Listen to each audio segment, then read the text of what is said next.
Alpha public school, Indian oil petrol pump के सामने, Raipur road, Mungeli.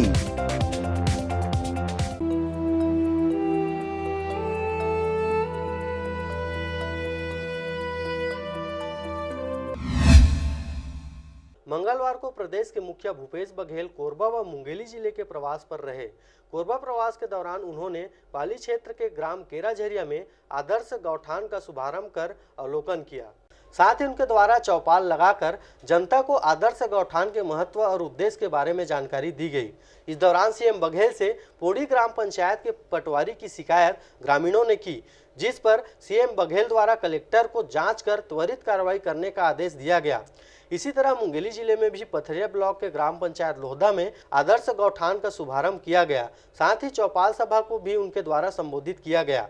वहीं इन दोनों ही कार्यक्रमों में छत्तीसगढ़ के स्वास्थ्य मंत्री टीएस सिंहदेव भी उपस्थित रहे व कांग्रेसी पदाधिकारियों और कार्यकर्ताओं सहित क्षेत्र की जनता भारी मात्रा में उपस्थित रही। वो काम हो रहा है, जिसे चाहे नाला हो चाहे नदी हो, उसको उद्गम स्थल से ही वो काम हम लोग करेंगे, ताकि भविष्य में न किसानों को पानी की कमी हो, न विस्तार की कमी हो, न ही पेयजल की संकट हो, न उद्योग को। 1800 से ज़्यादा किलोमीटर रोडों के निर्माण की स्थिति बनी है। मरम्मत में थोड़ी दिक्कत जा रही है बजट एलोकेशन के चलते, लेकिन बजट जैसे ही मिल जाएगा तो रिपेयर के काम भी चल रहे हैं।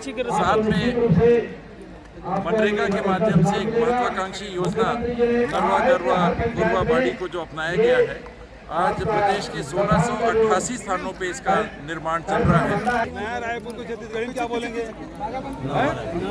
नवा रायपुर बोलबे तो क्या बदले थे? भाजपा वाले बोल रहे कि अटल जी के नाम।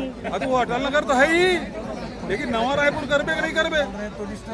और पुराना रायपुर, नवा रायपुर भाई, पुराना भोपाल, नया भोपाल नहीं, दिल्ली पुरानी दिल्ली। कोरबा से हिमांशु डिक सेना के साथ ब्यूरो रिपोर्ट, आरजे रमझाझर।